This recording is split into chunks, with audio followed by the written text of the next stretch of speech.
हाँ जी बच्चों, हम लोग फिर से एक दूसरे के साथ मिल रहे हैं और फिर से फिज़िक्स की बात आएगी और मैं दोबारा आपके सामने फिर से आ गया और आप भी हमारे सामने हो। अब हम लोग यहाँ पे जो डिस्कस करने जा रहे हैं, फिर से आगे हम लोग अपने डिस्कशन को प्रोग्रेस करते हैं, आगे जो कंसेप्ट की एप्लीकेशन है उसके ऊपर प्रोग्रेस करते हैं। और जो पिछले क्लास में जो डिस्कशन चल रही थी, पिछले पीरियड में जो डिस्कशन चल रहा था उसको प्रोसीड करते हैं। पिछले पीरियड में आप लोगों को याद होगा कि हम लोग काइनेमेटिक्स के पेज नंबर 12 के ऊपर प्रॉब्लम नंबर 17 पे बात कर रहे थे।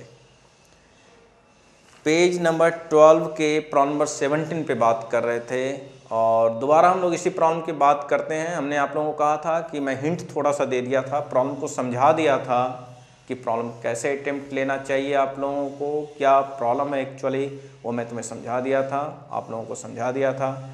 अब मैं फिर से इस बार अब हम लोग आप लोगों में से हो सकता है कुछ बच्चों ने क्रैक भी कर लिया होगा प्रॉब्लम घर पे या यहीं पे क्रैक कर लिया होगा मेरे समझाने के बाद।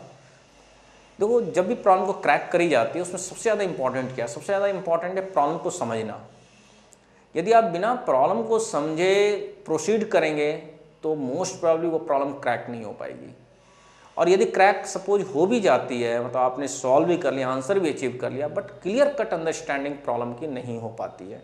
तो बहुत ही ज़रूरी है कि प्रॉब्लम के लैंग्वेज में, प्रॉब्लम का जो लैंग्वेज है, क्या बोला जा रहा है उसको समझना, उसको फिजिकली इंटरप्रेट करना कि वो आखिर उसकी फिजिकल मीनिंग क्या है। तो देखिए क्या कहा गया, body is projected vertically upward. देखिए वर्टिकली अपवर्ड फेंका गया स्पीड u के साथ। कहा गया दो टाइम ऐसा है t1 और t2 जिसके ऊपर पार्टिकल जो है एबव द हाइट टच होता है from the ground above the point of projection. Point of projection मतलब जिस पॉइंट से फेंकी जा रही है, और कोई ज़रूरी नहीं है कि पॉइंट ऑफ प्रोजेक्शन ग्राउंड ही हो हमेशा। पॉइंट ऑफ प्रोजेक्शन हो सकता है उसका ग्राउंड भी हो और हो सकता है कोई और पॉइंट भी हो। तो हम लोग उसको जहाँ से भी इनिशियली फेंका जा रहा है पार्टिकल को, उसी को हम लोग ले लेते हैं पॉइंट ऑफ प्रोजेक्शन। तो पॉइंट ऑफ प्रोजेक्शन ये है, this is the point of projection, ये चीज़ है। तो आपने इस पार्टिकल को यहाँ से फेंका और ये पार्टिकल ऊपर जा रहा है, ऊपर जाने के बाद फिर लौट के सेम पाथ पे आएगा। तो आप क्या देख रहे हैं कि एक पर्टिकुलर कोई भी हाइट मैं h ले लेता हूँ above the point of projection. ये h दो बार गया, एक बार जाते हुए और दोबारा एक बार लौटते हुए। जाते हुए टाइम t1 लगी है और यहाँ पे टाइम t2 लगी है। अब दोनों ही टाइम इनिशियल से मेजर कर रहे हैं। इनिशियल का मतलब जिस समय आपने प्रोजेक्ट किया था, मतलब it will take time t1 to reach the height h during the ascent. It will take time t2 to reach the height h once again in time t2. Both time will be measured from the initial, from the time at which it is projected. जिस समय particles को project करी गई है वहाँ से हम लोग दोनों टाइम को लेके काम कर रहे हैं। अब पॉइंट आता है कि जो करेक्ट ऑप्शन है उसको देखना है। तो आपको पिछले पीरियड में हमने डिस्कस किया था कि बेस्ट फॉर्मूला जो ये वाला है, क्योंकि इसमें हमें h की वैल्यू पता है, एक्सेलरेशन a यहाँ पे वर्टिकल डाउनवर्ड है। तो मैं यहाँ पे लिखता हूँ कि सपोज ये टाइम t के बाद हाइट h, कोई भी हाइट h अटेंड करता है, तो मैं लिख सकता हूँ h equal to ut minus half gt square. कोई भी हाइट h जो ट्रेवल कर रहा है टाइम t पे, टाइम t के बाद जो हाइट h होगा वो ut minus half gt square. क्यों ऐसा होगा? इनिशियल वेलोसिटी जो प्रोजेक्शन की वो अपवर्ड है, acceleration due to gravity downward है, दैट्स वाई a जो हमने लिया है माइनस जी के इक्वल, वेलोसिटी प्लस u ली गई है, तो h equal to ut minus half gt square. अब ध्यान से देखिए, ध्यान से यहाँ पे देखिए, ये आपको क्या दिख रहा है? ये क्वाड्रेटिक है, ये क्वाड्रेटिक है। इसको मैं थोड़ा सा रिशफलिंग कर देता हूँ, दैट मीन्स इस इक्वेशन को मैं लिख सकता हूँ half g t square minus u t plus h equal to 0। ध्यान से देखें, लिखा जा सकता है इस तरह से। देखिए आप लोग, इस एक्सप्रेशन को मतलब इधर वाले जो RHS में जो चीज़ है मैं इधर LHS में ले गया और फिर मैं इसको लिख सकता हूँ 2 से मल्टीप्लाई कर देता हूँ दोनों साइड, तो हो जाएगा GT square minus 2UT plus 2H equal to 0। देखिए ध्यान से, ये क्वाड्रेटिक है और ये क्वाड्रेटिक इक्वेशन का हमेशा 2 सॉल्यूशन होता है, इसके हमेशा 2 रूट्स होंगे। ये क्वाड्रेटिक इक्वेशन है इन टाइम t। ध्यान से देखिए, क्वाड्रेटिक के चैप्टर में हमने डिस्कस किया था, क्वाड्रेटिक इक्वेशन के चैप्टर में ax square plus bx plus c equal to 0 और x की 2 सॉल्यूशन यहाँ पे होगी, x की यहाँ पे 2 रूट्स होंगे। In the similar way time t का भी 2 रूट्स होगा। अब ये 2 रूट्स का फिजिकल मीनिंग क्या है? मैथमेटिकली तो हमें समझ में आ गया कि टाइम t के 2 रूट्स होंगे, टाइम t के 2 रूट्स होंगे, उसका फिजिकल मीनिंग क्या है? ध्यान से देखिए, इसका फिजिकल मीनिंग यहाँ पर ये है कि एक टाइम t1 होगा और दूसरा टाइम यहाँ पे t2 होगा। ध्यान से देखें आप लोग, ध्यान से देखिए आप लोग, इस टाइम के बेसिकली 2 रूट्स होंगे। उस 2 रूट्स को आप सॉल्व भी कर सकते हैं इस का लेकर, x equal to minus b plus minus root over b square minus 4ac divided 2a, इस कंसेप्ट को लेकर। तो इस तरह से यदि मैं लिखता हूँ तो t को मैं लिख सकता हूँ, देखिए माइनस बी, तो b की वैल्यू यहाँ पे माइनस 2u के इक्वल है, तो 2u plus minus root over b square, b square का मतलब हो गया 4u square, b square minus 4ac, minus 4ac का मतलब हो गया 8hg divided by 2a, 2a का मतलब हो गया 2g। देख सकते हैं आप लोग, ध्यान से देखिए, b square minus 4ac, a की वैल्यू यहाँ पे g, c की वैल्यू 2h, जब इसको प्लेस करेंगे 8hg आ जाएगा। इसमें थोड़ा सा रिशफलिंग कर दें, 4u स्क्वायर है माइनस 8hg, यहाँ से 4 को कॉमन लेंगे, 2 बाहर आ जाएगा, इसको आप लिख सकते हैं 2u plus minus 2 root over u square minus 2gh divided by 2g। ऐसा क्या हुआ? बहुत ही सिंपल है, 4 कॉमन लिया रूट के अंदर और रूट 4 की वैल्यू 2 होती है, वो बाहर आ गई है। इस 2 को कैंसल आउट कर सकते हैं, तो टाइम t की वैल्यू आ जाएगी u plus minus root over u square minus 2gh divided by g। तो डैट वे टाइम की 2 वैल्यू आ रही है। ये टाइम की जो 2 वैल्यू आई है, इसका फिजिकल मीनिंग क्या है, इस बात को समझना जरूरी है। ये मैं हटा देता हूँ, ये तो क्वाड्रेटिक वाली बात आपको पता ही है। इस टाइम की 2 वैल्यू आई है, एक टाइम को हम लोग t1 से डिनोट करते हैं, t1 is u minus root over u square minus 2gh divided by g, और टाइम t2 को हम लोग डिनोट करते हैं u plus root over u square minus 2gh divided by g। What is the physical meaning of this 2 times? ध्यान से सोचें, ये टाइम t1 t2 का फिजिकल मीनिंग यही है। इस प्रॉब्लम का जो मीनिंग है वो यहीं से इंटरप्रेट होगा। ध्यान से समझिए, सेम हाइट h को पार्टिकल अटेंड कर रहा है above the point of projection, same position h को अटेंड कर रहा है above the point of projection, 2 time पे, एक टाइम t1 और दूसरा टाइम t2। और जो कम वाला टाइम है इसको कहेंगे टाइम ऑफ एसेंट और this is the time of descent. ध्यान से देखिए, ये t1 को कहेंगे time of ascent to attend the same position h above the ground, this is the time t2, time of descent to reach the same position h above the ground, time of ascent to reach the position h above the ground, this is the time once again to reach the same position h above the ground। तो मेरे ख्याल से आप लोगों को physical meaning समझ में आ गया होगा। इस टाइम की 2 वैल्यू, टाइम की जो 2 वैल्यू आई है यहाँ पे, वो आपको समझ में आ गया होगा। अब प्रॉब्लम में यहाँ पे आंसर आप देखेंगे, आपको h और u निकालना है t1 और t2 के टर्म में।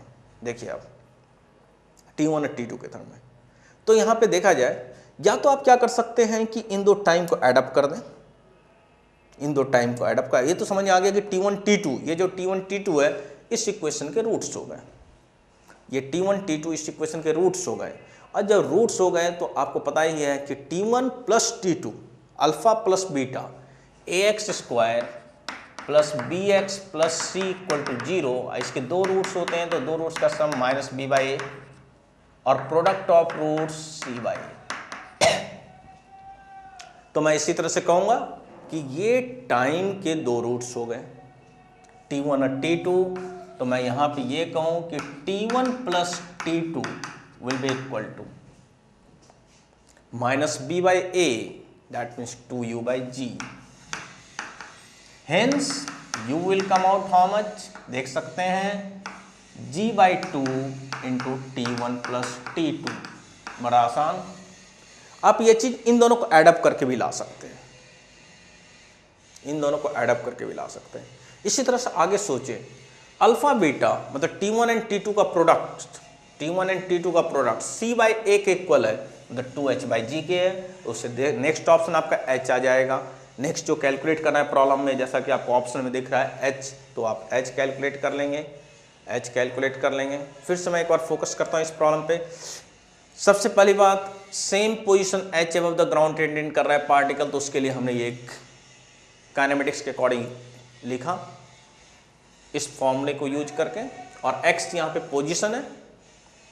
फिर इसके बाद इसको हमने इस फॉर्म में लिख दिया, दिख रहा है ये किया हमने, और इसका फिजिकल मीनिंग इस इक्वेशन का समझा कि टाइम के दो रूट्स हो गए, टी के यहाँ क्वाड्रेटिक इक्वेशन इसलिए दो रूट्स होंगे T1 और T2।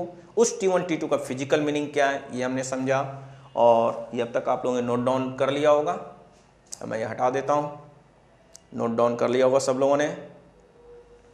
हटाने जा रहा हूँ बच्चों। अब देखिए आप लोग, फिर इसके बाद हमने ये बात करी कि भाई प्रॉब्लम में जो ऑप्शन दे रखा है उसमें u निकालना है T1 और T2 के टर्म में, और h निकालना है। तो कैसे निकलेगा, तो T1 and T2 are the two roots, तो सम वहां पे है ऑप्शन में, तो इसका मतलब sum of two roots alpha plus beta minus b by a. Product of two roots, product of two roots देखिए T1 into T2 c by ए के इक्वल है, T1 into T2 c by ए के equal है, तो हम लोग लिखेंगे 2h by जी, ये c ये a, तो 2h by g. From this h will come out half g T1 into T2। That way h की वैल्यू आ गई, और यहाँ से आप देख सकते हैं कि u की वैल्यू आ गई। तो आपके पास फाइनली जो आंसर आया है u equal to g by 2 T1 plus T2 और h equal to half g T1 into T2। थोड़ा सा ट्रिकी प्रॉब्लम है, और ये चीज हमने देखा। डेट वे आप ध्यान से देख सकते हैं कौन सा ऑप्शन इसमें से करेक्ट होगा। 17 प्रॉब्लम में आप देख सकते हैं यहाँ पे h की वैल्यू half g T1 T2, u की वैल्यू g by 2 T1 plus T2। That way the option correct option will be D, the correct option will be D, the correct option will be D. ध्यान से देखें, इस problem के physical meaning को समझना बहुत ही जरूरी है, इस प्रॉब्लम के फिजिकल मीनिंग को समझना बहुत ही जरूरी है। तो डेट वे बच्चों हमने वर्टिकल स्ट्रेट लाइन पाथ के लिए कई सारे प्रॉब्लम के ऊपर हमने डिस्कस किया है अब तक, और हर लेवल के प्रॉब्लम को हमने डिस्कस किया है। फंडामेंटल लेवल से हमने रीच करते हुए एक अच्छे लेवल तक रीच करा है प्रॉब्लम। तो ये देख सकते हैं आप लोग, राइट बच्चों। तो इस तरह से हमने वर्टिकल स्ट्रेट लाइन पाथ के ऊपर डिस्कस किया है अब तक, और ये कंसेप्ट्स के ऊपर हमने काफ़ी एप्लीकेशन करी है अब तक। अब इन सारे प्रॉब्लम्स को जितने हमने डिस्कस करे हैं, उन प्रॉब्लम्स को दोबारा घर पे जा करके आपको खुद से सॉल्व करना है, लिख के खुद से ही। आप यूं ही रजिस्टर को देखेंगे तो उससे कोई फ़ायदा नहीं है। जब तक कि आप खुद से लिख करके वर्कआउट नहीं करेंगे तब तक आपके दिमाग में इन नहीं करेगा। और आपको करना क्या है, बिना देखे सॉल्यूशन को, बिना देखे आपने सॉल्यूशन को नोट डाउन कर लिया है अपने रजिस्टर में, बट सॉल्यूशन को देखना नहीं है घर पे। बिना देखे प्रॉब्लम को दोबारा सॉल्व करें, और यदि वो सॉल्व खुद से दोबारा हो गया घर पे जा करके, तो आप समझ लें कि वो प्रॉब्लम आपके मुट्ठी में आ गया, आपके क्लच में आ गया है। आप उस प्रॉब्लम को कभी भी फ्यूचर में चाहें तो क्रैक कर सकते हैं। लेकिन यदि सपोज वो प्रॉब्लम आपका नहीं सॉल्व होता है, तो दोबारा से देखें अप्रोच, किस अप्रोच पे, किस जगह पे कौन सा स्टेप ऐसा था जिसमें आपको समझ में नहीं आया कि आगे कैसे प्रोसीड करना है, तो उस स्टेप को दिमाग में आप इस्टेब्लिश करें, मेमोरी में डालें और फिर दोबारा उसको 2 बार एटलीस्ट और सॉल्व करें। राइट बच्चों, अब मैं ये हटा रहा हूँ। तो अब तक इस तरह से वेरियस एप्लीकेशन हमने करी है और अब तक जितने कंसेप्ट्स हमने पैकेज के अंदर डिस्कस किया है उसके जितने भी होमवर्क रिलेटेड प्रॉब्लम्स हैं जो चैप्टर के अंदर हैं, उन सारे प्रॉब्लम्स को आप सॉल्व खुद से करें। हमने बीच में अभी तक 1-2 टॉपिक डिस्कस, एक टॉपिक नहीं किया है, उसके प्रॉब्लम्स को अभी नहीं देखना है। अब मैं एक बार रिकैप कर देता हूँ। पेज नंबर 1 और पेज नंबर 2 के जो कंसेप्ट्स हैं वो डिस्कस हो चुके हैं ऑलरेडी। अब पेज नंबर 2 के अंदर के क्लास डिस्कशन प्रॉब्लम सारा हो चुका है। होमवर्क प्रॉब्लम है जो बहुत ही सिंपल है, जो आप घर पे कर सकते हो बड़े आसानी से, ठीक है, वो क्रैक हो जाना चाहिए। पेज नंबर 3 में भी हमने सारे प्रॉब्लम डिस्कस कर लिए क्लास डिस्कशन के, और 5th और 6th प्रॉब्लम आप लोगों के लिए रखा गया था जो कि आप लोग कर लिए होंगे अब तक। और ये सारे प्रॉब्लम्स एक बार दोबारा मैं डिस्कस कर दूंगा, लेकिन पेज नंबर 4th और 5th में जो प्रॉब्लम है related with the concept number 5 graphical representation, तो उसको अभी हमने डिस्कस नहीं किया है, ये हम लोग अभी डिस्कस नहीं कर रहे हैं। इसको भी डिस्कस करेंगे इसी चैप्टर में, लेकिन अभी मैं डिस्कस नहीं कर रहा हूँ। और हमने फिर जंप करके कंसेप्ट नंबर 6 पे मैं आ गया था, straight line motion with constant acceleration के ऊपर आ गया था। तो ये डिस्कशन हो चुकी है, इसमें भी हमने प्रॉब्लम्स डिस्कस किया था। होमवर्क प्रॉब्लम आप घर पे खुद करें। और नेक्स्ट पेज पे इसी तरह से हमने डिस्कस किया था vertical straight line problems related, और साथ ही साथ हमने एक्सरसाइज के भी कई प्रॉब्लम को डिस्कस किया है। लाइक जैसे सब्जेक्टिव टाइप प्रॉब्लम में हमने डिस्कस किया है। सब्जेक्टिव टाइप प्रॉब्लम में आप टाइप 6 में फर्स्ट प्रॉब्लम मैंने डिस्कस किया है, अब तक हमने क्लास में 5th प्रॉब्लम भी डिस्कस किया है हमने। और इसी तरह से कुछ सिंगल करेक्ट चॉइस टाइप के प्रॉब्लम को हमने डिस्कस किया है। सिंगल करेक्ट चॉइस में अब तक हमने सेकंड प्रॉब्लम डिस्कस किया है। फिर इसके बाद जो है हमने जो डिस्कस किया है वो प्रॉब्लम नंबर 17 भी डिस्कस किया है, और कुछ और प्रॉब्लम मेरे ख्याल से हमने डिस्कस किया है। एक और प्रॉब्लम मैंने प्रॉब्लम नंबर 8 भी हमने डिस्कस किया है। और टाइम के साथ सारे प्रॉब्लम्स को 1 बाय 1 करके हम लोग डिस्कस करेंगे। अब आप अटेम्प्ट भी ले सकते हो इस चैप्टर में खुद से भी कि कौन कौन से प्रॉब्लम आप सॉल्व कर सकते हैं एक्सरसाइज के अंदर। तो इस तरह से हमने ये सारा कुछ काम कर लिया है।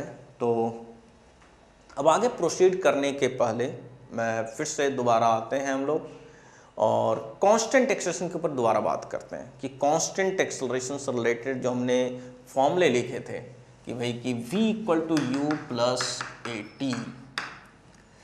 अब इस फॉर्मूले को हम लोग दूसरे तरीके से भी इनफैक्ट लिख सकते हैं। मतलब दूसरा तरीका का मतलब ये नहीं है कि मतलब चेंज कर दूंगा मैं फॉर्मूले को, ऐसा कुछ नहीं है। मतलब इट एपियर्स कि आपको लगेगा कि काफ़ी कुछ चेंज हो गया, ऐसा नहीं है। मैं लिख दूंगा इसको vx = ux + ax × t - t0। ध्यान से देखें, फॉर्मूला वही है, कोई चीज़ चेंज नहीं हुआ है। इसको हम लोग कहते हैं बच्चों सबस्क्रिप्ट। ये जो दिख रहा है ना आपको, v × x नहीं है, ध्यान रखना, v के साथ x सबस्क्रिप्ट लगी हुई है। इसका मतलब कहेंगे हम लोग कि velocity along the x axis at any time t। vx को लिखा जाएगा velocity along x axis at any time t। ध्यान से देखिए आप लोग, कोई बड़ी बात नहीं है, कोई भी बड़ी बात नहीं है, ठीक है बच्चों। ux को हम लोग बोलेंगे इनिशियल वेलोसिटी, और सही बताऊं तो अलोंग द x एक्सिस, और इन पर्टिकुलर सही मतलब ये पीछे ही मैं सही बताया था, बट मैं ये कहना चाहता हूं कि इन पर्टिकुलर इसको हम लोग बोल सकते हैं velocity at time t0। t0 actually initial time है, t0 इनिशियल टाइम है, t0 इनिशियल टाइम है, t0 यहाँ पे इनिशियल टाइम है। ध्यान से देखिएगा आप लोग, t0 यहाँ पे इनिशियल टाइम है। अंतर क्या है, इस फॉर्मूले मैंने सबस्क्रिप्ट नहीं लगाया, अब मैं सबस्क्रिप्ट लगा दिया हूं जस्ट x एक्सिस में यदि कोई पार्टिकल मूव कर रहा है तो। दूसरी बात, यहाँ पे मैंने टी नोट की वैल्यू 0 ले रखी है, ध्यान से देख सकते हैं। इसको मैं लिख सकता हूँ t माइनस 0, इसको मैं लिख सकता हूँ t माइनस 0, मतलब हमारे लिए इनिशियल टाइम कितनी है, 0। सिंपल सी बात है। इस यहाँ पे मतलब पहले से अंडरस्टूड है यहाँ पे कि इस तरह के प्रॉब्लम में जनरली हम लोग इनिशियल टाइम कुछ भी ना बोला जाए तो मैं 0 लेके काम करूँगा। बट बच्चों कई प्रॉब्लम्स में हो सकता है कि इनिशियल टाइम आपको बोला जाए कि 1 सेकेंड से आप कंसिडर करें, तो इनिशियल टाइम टी नोट को मैं 1 सेकेंड ले लूँगा। समझे बात को आप, ठीक है। वैसे कोई दिक्कत की बात नहीं है, इसमें कोई बड़ा मैं कंसेप्ट के ऊपर बात नहीं कर रहा हूँ। यहाँ पे बस इनिशियल टाइम 0 ली गई है, यहाँ पे इनिशियल टाइम 0 नहीं है बल्कि टी नोट है, और उसी इनिशियल टाइम पे वेलोसिटी ux है। और जैसा कि आपको दिख रहा है ax is the acceleration along x axis, और ऑब्वियस सी बात है ये कांस्टेंट होगा, और ये ऑब्वियस सी बात है कांस्टेंट होगा। और इसको भी हम लोग उसी तरह से डिराइव कर सकते हैं जैसे कि पीछे वाले में हमने डेरिवेशन करी थी, जैसा कि हमने पीछे वाले में डेरिवेशन करा था। बहुत आसान है। ax को मैं लिख दूंगा dvx/dt, जनरल ऐसे लिखा जा सकता है जैसे कि हमने पीछे डिस्कस किया हुआ है। अब इसको मैं लिख देता हूँ dvx = ax dt, लिख दिया, और मैं इसको इंटीग्रेट कर देता हूँ। कोई दिक्कत की बात नहीं है, मैं इस तरह से इसको इंटीग्रेट कर देता हूँ। अब कहा गया जब टाइम t नोट था तो वेलोसिटी ux है, और जब टाइम t हो गया तो वेलोसिटी vx है। ये x वगैरह सबस्क्रिप्ट लगी हुई है, ध्यान समझने वाली बात है। x यहाँ पे सबस्क्रिप्ट लगी हुई है जस्ट, तो ध्यान दीजिएगा आप लोग। अब dvx, अब बताइए इंटीग्रेशन दोबारा आ गया। इंटीग्रेशन ऐसी चीज़ है जो आपको कभी भी लाइफ में पीछा नहीं छोड़ने वाली है। इंटीग्रेशन डिफरेंशिएशन एक इंजीनियर और साइंटिस्ट के लिए एक ऐसी चीज़ है जो कि कभी भी ज़िंदगी में पीछा नहीं छोड़ेगी उस। तो dx का इंटीग्रेशन आपको पता है x प्लस कॉन्स्टेंट, कई बार मैं बता चुका हूँ। तो dvx का इंटीग्रेशन बताइए vx, इंटीग्रेट कर देंगे ux से लेके vx तक। चूंकि ax कांस्टेंट है इसलिए यहाँ पे ax को मैं इंटीग्रल के बाहर करके dt कर दूंगा और t नोट से t कर दूंगा। तो ax और dt का इंटीग्रेशन t नोट से लेके t तक, that means it will come out ax t minus t note, और यहीं पे ये vx माइनस ux हो जाएगा। तो इसका मतलब ये हो गया vx minus ux equal to ax t minus t naught, that means vx will come out ux plus ax into t minus t note. अब ध्यान से देख सकते हैं कि ये बिल्कुल वही एप्लीकेशन है, वैसा ही प्रोसीजर है जैसे कि पीछे था, बिल्कुल जैसा कि पीछे था। ये बिल्कुल वही प्रोसीजर है जैसा कि हमने v equal to u plus at को डिराइव करने के लिए यूज किया था।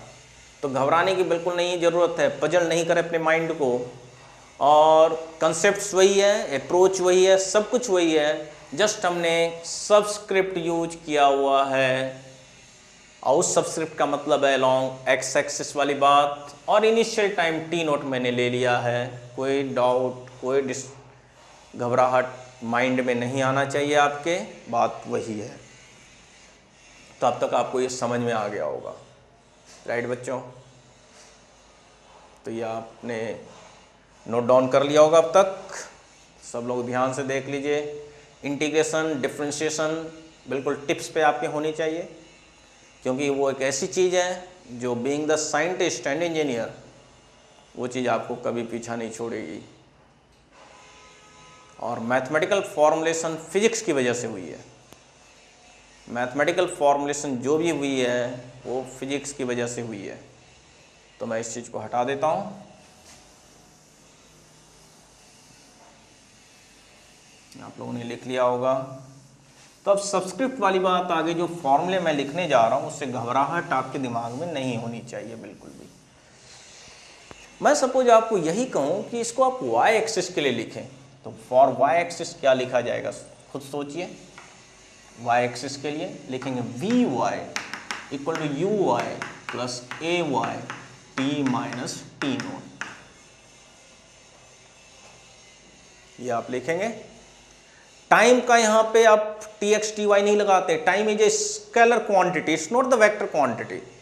और टाइम का कभी कंपोनेंट नहीं हो सकता, किसी भी स्केलर क्वांटिटी का कंपोनेंट नहीं हो सकता, किसी भी स्केलर क्वांटिटी का कंपोनेंट नहीं होता। कंपोनेंट केवल वेक्टर क्वांटिटी की होती है, कंपोनेंट केवल वेक्टर क्वांटिटी की होती है, स्केलर की कभी भी कंपोनेंट नहीं होती है। टाइम एक स्केलर क्वांटिटी है। तो यह ना समझना कि आपके दिमाग में टी एक्स क्यों ही लगा दी गई, time along the x axis, वो नहीं कर सकते हैं आप। टाइम एक स्केलर क्वांटिटी है। टाइम तो एक जनरल है जिसमें कि यदि पार्टिकल चल रही है, टाइम एक स्केलर क्वांटिटी है इस बात को, इसलिए वहाँ पे टी एक्स कंपोनेंट के बारे में मत सोचें आप लोग। नेक्स्ट अब देखिए हम लोग इसी तरह से हम लोग लिख सकते हैं, तो ये आप देख सकते हैं ऐसे लिख दिया। पोजीशन के लिए x equal to x naught plus u x t minus t naught plus half a x, इसको मैं थोड़ा और ऐसे लिख देता हूँ, t माइनस टी नोट का होल स्क्वायर। चीज वही है, कंपेयर करेंगे। पहले हमने लिखा था x equal to u t plus half a t square, बस वहां पे टाइम की वैल्यू 0 थी, इनिशियल पोजीशन भी 0 था, लेकिन यहाँ पे इनिशियल पोजीशन x नोट है, मतलब टाइम t नोट पे पोजीशन x नोट है। Initial time position, initial position at initial time t note, ये लिखेंगे आप लोग। x position at any time t, position at any time t। अब बाकी तो अवेयर ही आप, ux इनिशियल वेलोसिटी, और ये सारा x एक्सिस के ऊपर बात हो रही है। सिमिलर वे में y को लिख सकते हैं आप लोग, y naught plus u y t minus t naught plus half a y t minus t naught का होल स्क्वायर।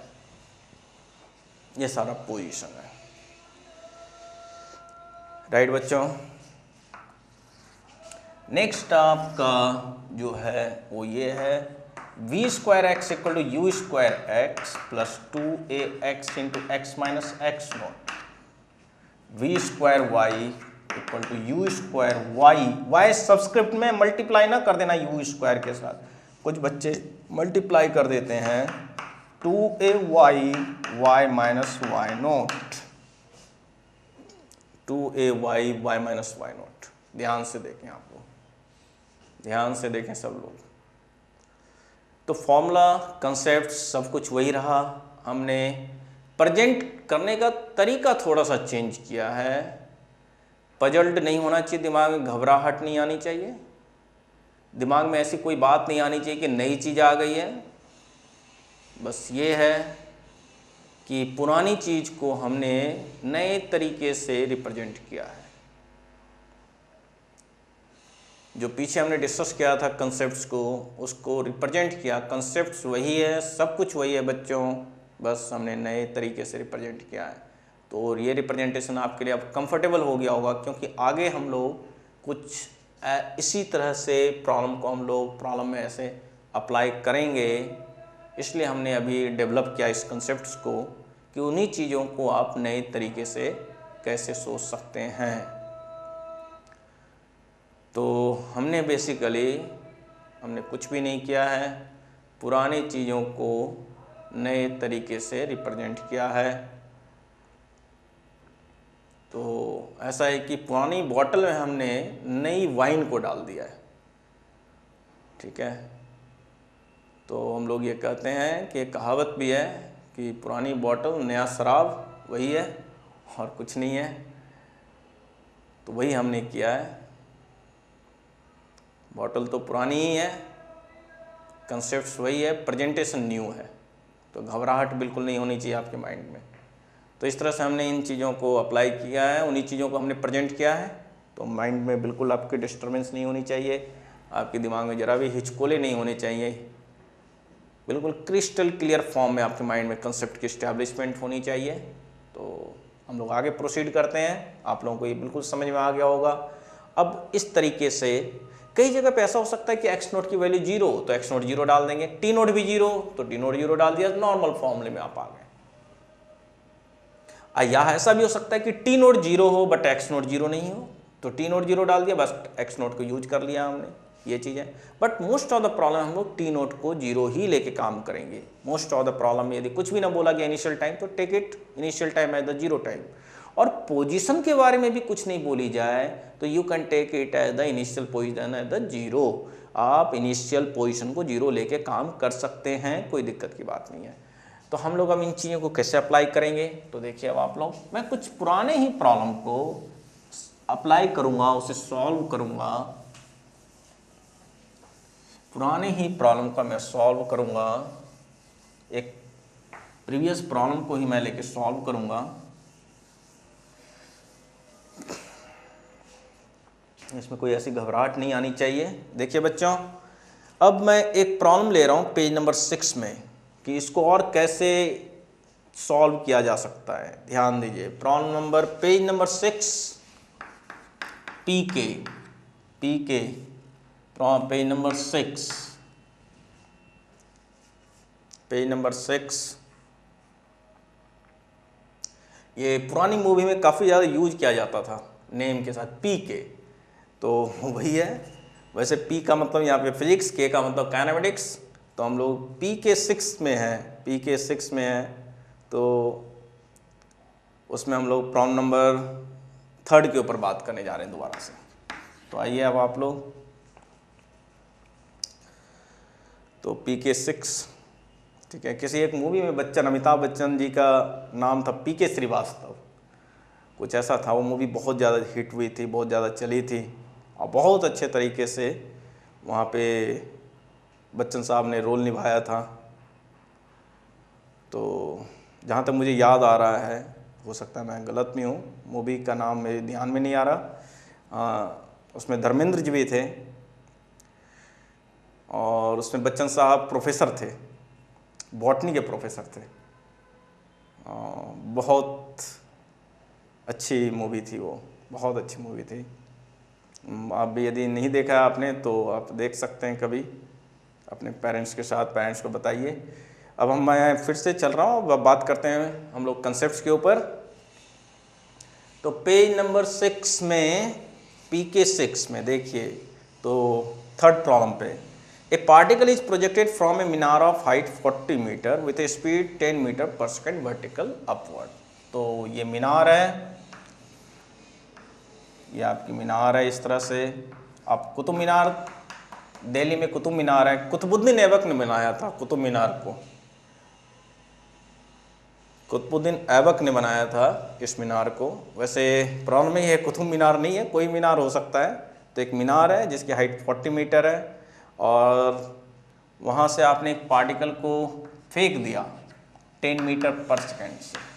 तो पार्टिकल अपना पाथ ऐसे फॉलो करते हुए नीचे ग्राउंड को टच कर रहा है, ये ग्राउंड है, और दिस वन इज द मीनार, और इस मीनार की हाइट जो है 40 मीटर है। इस मीनार की हाइट 40 मीटर है, ठीक है बच्चों। ये प्रॉब्लम है, पीछे भी हमने ये प्रॉब्लम डिस्कस किया था, और इस प्रॉब्लम को हमने सॉल्व भी किया था। मैं अब इसको दोबारा सॉल्व करने जा रहा हूँ, लेकिन थोड़ा सा वही है कि सारा कुछ वही मैं अप्लाई करूँगा। आपको लगेगा कि नई चीज़ सर ने कर दी है, लेकिन ऐसा मतलब चीज़ वही रहेगी, बस थोड़े से मतलब इसमें नई बातों को मैं इंक्लूड कर रहा हूँ। अब बच्चों ऐसा होता है कि प्रॉब्लम को, काइनेमेटिक्स के प्रॉब्लम को सॉल्व करने के लिए मैं यहाँ पे एक वर्ड यूज करने जा रहा हूँ, frame of reference. Frame of reference का मतलब क्या है? फ्रेम ऑफ रेफरेंस का मतलब है यहाँ पे कि आप क्या कर सकते हैं कि जो जहाँ से पार्टिकल को प्रोजेक्ट करी गई है, जिस इनिशियल पॉइंट है, उसको हम लोग ओरिजिन ले सकते हैं। और मैं हमेशा ये नहीं कहूँगा कि जहाँ से आपने प्रोजेक्ट किया उसी को ओरिजिन लेंगे, ये हार्डकोर नहीं है कि आप ऐसा ही करें। हो सकता है कोई और भी पॉइंट आप ओरिजिन ले लें, कोई दिक्कत की बात नहीं है। तो मैं यहाँ पे ये कहने जा रहा हूँ कि जहाँ से पार्टिकल को मैंने प्रोजेक्ट किया है उसको मैंने ओरिजिन ले लिया, ये मेरा फ्रेम ऑफ रेफरेंस हो गया।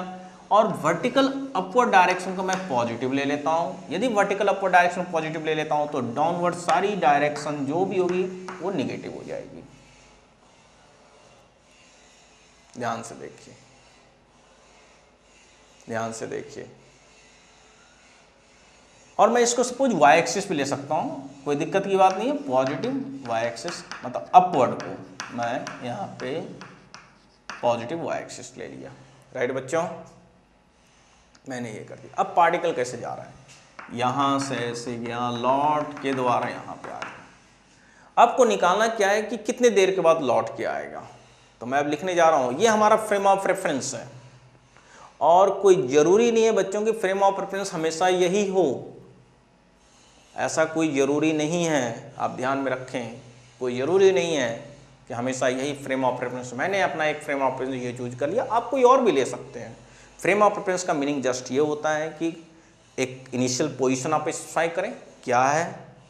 दूसरा, आप ये देखें कि अपवर्ड डायरेक्शन आपके लिए पॉजिटिव ले रहे हैं या नेगेटिव ले रहे हैं, इस बात को समझें आप लोग। तो मैंने अपवर्ड डायरेक्शन को पॉजिटिव ले लिया है। अब बताइए आप लोग इस फ्रेम ऑफ रेफरेंस के हिसाब से what is the initial position of the particle. ध्यान सोचिए, what is the initial position. Initial position हमने क्या ले रखा है, 0, तो हमने 0 ले लिया इनिशियल पोजीशन को। वाई नॉट को हमने 0 ले लिया क्योंकि हमारे लिए वो इनिशियल पोजीशन पार्टिकल की 0 है। इनिशियल वेलोसिटी यू वाई, तो बताइए इनिशियली आपने कहाँ फेंका था, vertical upward. Vertical upward direction आपकी क्या है, पॉजिटिव। तो क्या लिखना पसंद करेंगे, यू आई इक्वल टू +10। देखिए यू आई इक्वल टू +10 लिखना पसंद करेंगे, ठीक है बच्चों। और acceleration due to gravity throughout the motion, vertical downward है, चाहे पार्टिकल अप जाए या डाउनवर्ड जाए। तो ए वाई क्या लेना पसंद करेंगे आप लोग, -10 मीटर/सेकंड²। यूनिट में लिख देता हूं, कोई दिक्कत नहीं है, ऐसे आपने लिख दिया। और what will the final position, ध्यान दीजिए फाइनल पोजीशन, सोचिए आप लोग। तो final position will be equal to -40, final position will be -40 meter. तो हो क्या रहा है कि हमें यह देखना है कि इनिशियल पोजीशन 0 से लेके फाइनल पोजीशन -40 तक आने में इस सिचुएशन में टाइम कितना लगेगा, टाइम कितना लगेगा। अब बताइए हमारे पास कौन सा बेस्ट सुटेबल फॉर्मूला है, टाइम निकालना है। आपको दिख रहा है कि इनिशियल वेलोसिटी दे रखी है वाई नोट वाई, और इनिशियल टाइम कुछ भी नहीं बोला गया, तो मैं टी नोट को 0 ले लेता हूँ। टी नोट यहाँ पे 0 है, तो आप सोच सकते हैं कि हम लोग y equal to y naught plus u y t minus t naught plus half a y t minus t naught का होल स्क्वायर, इस फॉर्मूले को यूज कर लें, इस फॉर्मूले को यूज कर लें और इससे बड़े आसानी से सॉल्व हो जाएगा। और y नोट 0 है, टी नोट 0 है, वो प्लेस कर दें आप लोग। तो पहले मैं ये प्लेस करके फॉर्मूले को सिंप्लीफाई कर लेता हूँ। ये आ जाएगा आपका u y t plus half a y t square, ये देख सकते हैं आप लोग। अब बताइए y की वैल्यू प्रॉब्लम में -40, यू आई की वैल्यू 10t, ए वाई की वैल्यू -10, तो मैं लिख दूंगा -5t²। ए वाई की वैल्यू -10 डालेंगे, 2 से कैंसिल आउट करने के बाद ये आ जाएगा। Now the equation will become 5t² -10t plus -40 equal to 0। मैं इस चीज़ को इस साइड ले आया हूँ। इसको फर्दर आप लिखना चाहें तो लिख सकते हैं t² -2t -8 इक्वल टू 0। और फिर से ये वही क्वाड्रेटिक बन गई। इस क्वाड्रेटिक का आप या तो फैक्टराइज कर दें या फिर आप क्वाड्रेटिक इक्वेशन में जो कंसेप्ट्स आपने डिस्कस किया कि 2 रूट्स कैसे निकाली जा सकती है फॉर्मूले का यूज करके, वो यूज करें। तो यदि आप इसको फैक्टराइज करते हैं तो फैक्टराइज आएगा t+2 and t-4 equal to 0। तो डेट वे टाइम का 2 सॉल्यूशन आ गया, t इक्वल टू -2 सेकेंड और t इक्वल टू 4 सेकेंड। देखिए ध्यान से, t equal to -2 second, t equal to 4 second.